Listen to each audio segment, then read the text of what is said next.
How was it, Peter? Good? Yeah, so. From Waffle House. It's delicious. Oh, this is a video. You have to tell me when it's a video, so I don't pose like it's a camera. I look like an idiot. Part of the fun is like you being like, just pausing as you eat. Freeze frame.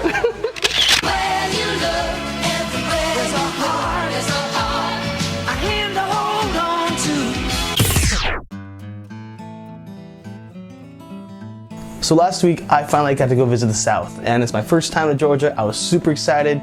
So excited that I never slept at all. I kind of messed up on the flight times. I did a red-eye from LAX to Georgia, which I thought would be a few hours, like maybe at least 5, and I thought I'd get to sleep. In reality, it was only 3 hours that I got to Georgia, with a 4-hour layaway in Atlanta. And then my flight to Atlanta to Columbus, that was literally like 3 minutes. I was looking at my phone for a new song, and by the time I picked it, I landed. So I didn't sleep.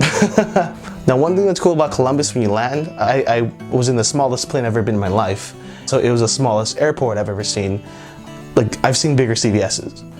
But the cool thing about landing in Columbus is that from the get-go, you get that Southern hospitality, because the first thing I saw was a little candy dish full of candy to greet people. So that's so Southern. Southern hospitality, that is real. It's the most genuine. People are so polite and have such great manners. I was in Walmart, and because everyone goes to Walmart, a family of 4 kind of came right in front of us. A family of 4 just kind of came right in front of us, and I mean, they're a good space away, so there's no need to be like, oh, to make any scene. But they still said, excuse me. They still said, oh, don't mind us. If you've been to Disneyland, you know that those strollers just hit you. But these people, they said, excuse me, and they were literally like 2 feet away, and they still said, excuse me. So that's really cool. Kudos to the South for being so hospitable.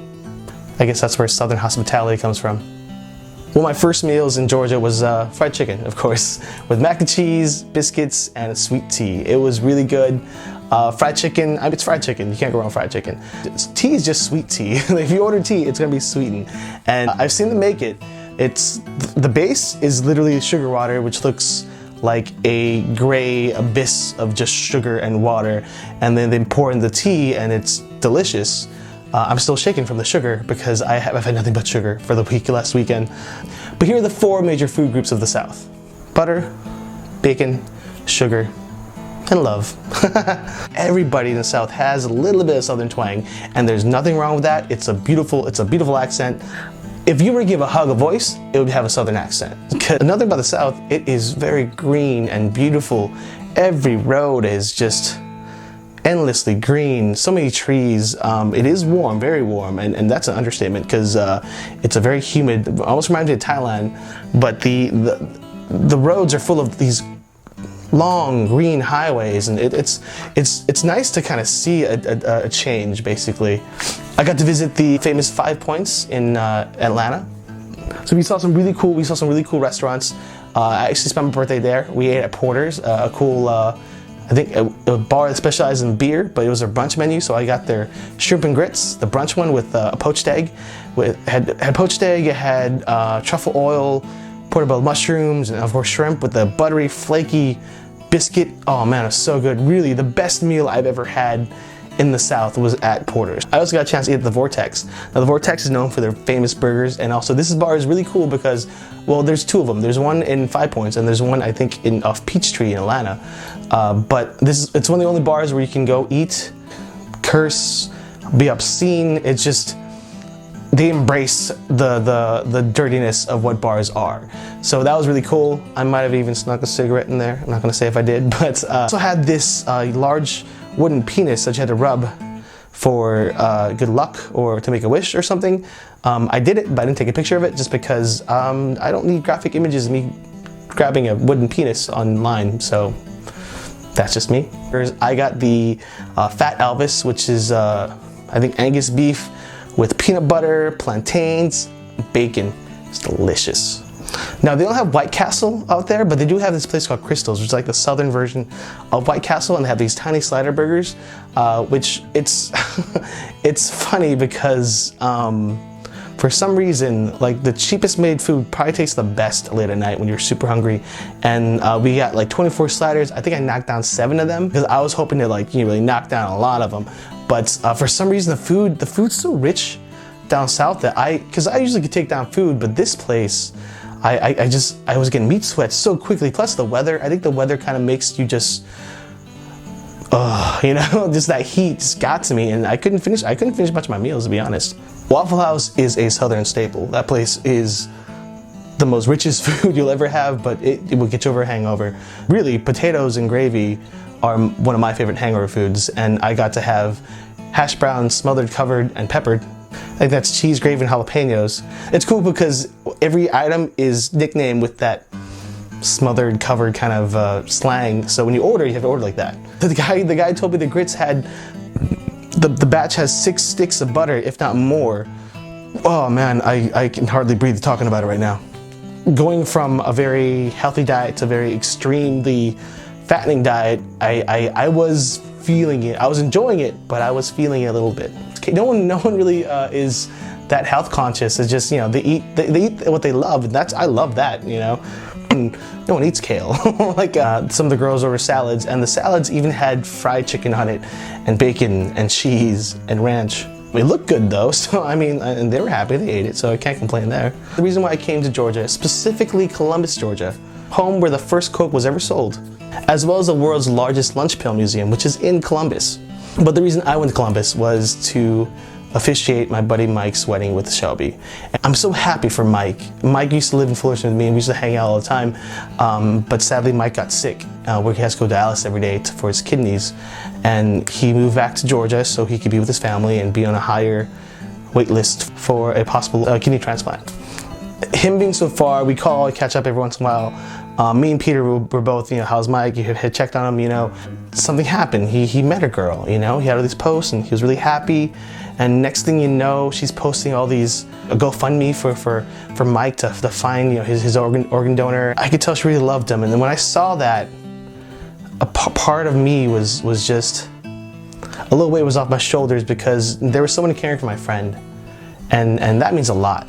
It was a great ceremony. We had the ceremony at the River Mill in Columbus. It used to be a mill when they reconstructed into a venue. It's very beautiful by the river. Yes, it was very warm, and I tried my best to do the ceremony as quickly as possible because I was melting like a wicked candle. So I would have been a puddle and a suit. So now another reason why Georgia has such special meaning to me. Many times when I was younger, my father would take lots business trips to Atlanta. He'd always tell me stories and bring me gifts of cool things he saw, or we talk about the Coke Museum and like Callaway Gardens. My father, when he came to this country, he loves seeing like the heart of America. When I finally got to drive through the state of Georgia, I kind of saw what he loved about it. But it's very Americana. It feels like America, It was great to see this great city and state that my father was very fond of. It was great to see that in real life. And also, it was even better to be doing that with my best friend. And me and Peter actually got a lot, we drove a lot, running errands, getting the DJ equipment, going out trying foods. It's been hard to hang out with Peter because he started a new position, and we're both doing weddings right now, and there's so many weddings each weekend, and we really hardly see each other. It felt great to spend time with my friend and sing 90s rock songs in the car and sing really bad, just guilty pleasure songs that you would never sing with people. I'm pretty sure we sang through the whole Third Eye Blind and possibly 4 or 5 Sugar Ray songs in the car. Those are memories I'm always going to cherish. Me, Mike, and Peter made another promise. So the next time I'm going to be down in the South, next time I'll be down in the South is to help. When Mike finally has his new house on the property that him and Shelby own, we're going to build rocking chairs. One for me, one for Peter, one for Mike. And when they're all done, we're going to sit on his porch with a sweet tea, sip on it, rock, and say, good to have land. I had a great time in the South. I hope to go visit again. It was a very beautiful state. I got to see some very friendly faces and some amazing people, and I got to see a pocket of our country that is worth seeing, I think. Really friendly people, really great environment. I want to thank Michael and Shelby and their incredible family for being so welcoming to me and Peter. So here's yet another successful vlog. I hope you guys like, comment, and share down below. I'm going to start my Road to Thailand videos in the next weeks. My schedule's opening back up. I want to do more episodes of Talk Geeky at the comic book store, so keep an eye out for those episodes. And I'll see you guys soon. Thanks a lot. So here are Peter's finished centerpieces. Really nice. Look at that. Looks perfect. Good job, buddy. Thank you. Can't leave to the wedding guys with this stuff. Like you just The wedding guys. The wedding guys. I'm sure there's already a group of guys called the wedding guys. I'm sure. Yeah, I'm sure there's a business already. They're gonna be like.